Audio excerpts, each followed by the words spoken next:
ঈদের ছুটিতে যারা বন্ধু বান্ধব অথবা পরিবার নিয়ে ঘুরতে যেতে চাচ্ছে নারায়ণগঞ্জ মেঘনা নদীর তীরে এই রেস্টুরেন্টটা ঘুরে আসতে পারেন। তো সুন্দর করে ডেকোরেশন করা প্লাস নদীর ঠান্ডা হাওয়া। হ্যালো এভরিওয়ান, আসসালামু আলাইকুম, welcome back to my page a day with Munmun. কোনো রাস্তা নেই আমার।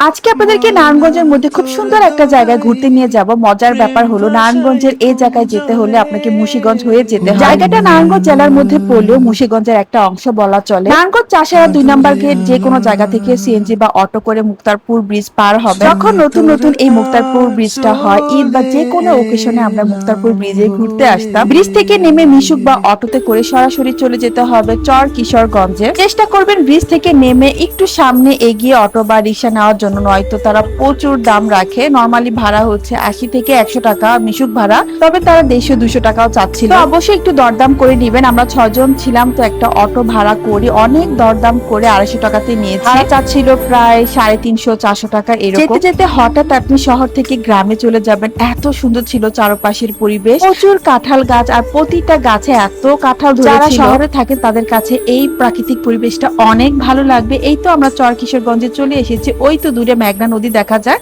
নদীর কোল ঘেঁষে কিন্তু অনেক রেস্টুরেন্ট হয়েছে, এগুলো সবই রেস্টুরেন্ট। তবে আমরা ঘাটের দিকে এগিয়ে যাচ্ছি।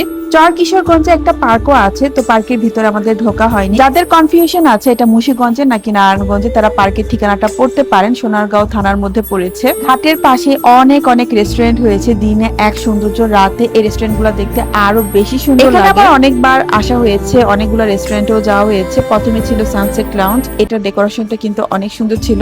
এছাড়াও এখানে আরো অনেক সুন্দর সুন্দর রেস্টুরেন্ট ছিল। রেস্টুরেন্টে যাওয়ার আগে একটু আচার খেয়ে নিলাম, আচারটা অনেক মজার ছিল।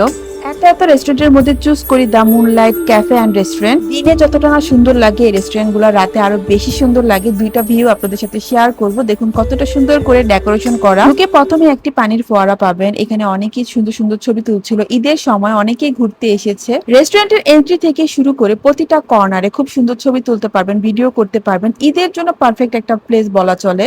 লাভ শেপের এখানে রাতে খুব সুন্দর লাইট জ্বলে, আর এখানে আপনি একটি বড় মিররও পেয়ে যাবেন। বসার জন্য তাদের রুফটপে চলে যায়। রুফটপটা এত সুন্দর করে সাজানো, এত সুন্দর ডেকোরেশন প্লাস নদীর ঠান্ডা বাতাস। কতটা বাতাস ছিল দেখলেই বুঝতে পারবেন। গ্রীষ্মের দুপুর বেশ ভালোই লাগছিল। চেষ্টা করবেন বিকাল দিকে যাওয়া। আমরাও বিকালের সময় গিয়েছি, তো দিনের এবং রাতে খুব সুন্দর ভিউ কিন্তু এনজয় করতে পারবেন। এই মিররটাও কিন্তু অনেক সুন্দর ছিল, খুব সুন্দর করে ফ্লাওয়ার দিয়ে ডিজাইন করা। প্রতিটা কর্নারই ফটোজেনিক, এই জায়গাটা অনেক সুন্দর ছিল। রেস্টুরেন্টে বসে মেঘনা নদীটা খুব সুন্দর উপভোগ করতে পারবে। এছাড়াও রয়েছে খুব সুন্দর ডেকোরেশন করা একটা দোলনা। সবকিছু মিলিয়ে অসম্ভব সুন্দর। এখনই আপনার ফ্রেন্ডস অথবা কাজিনদের মেনশন করে দিন যার সাথে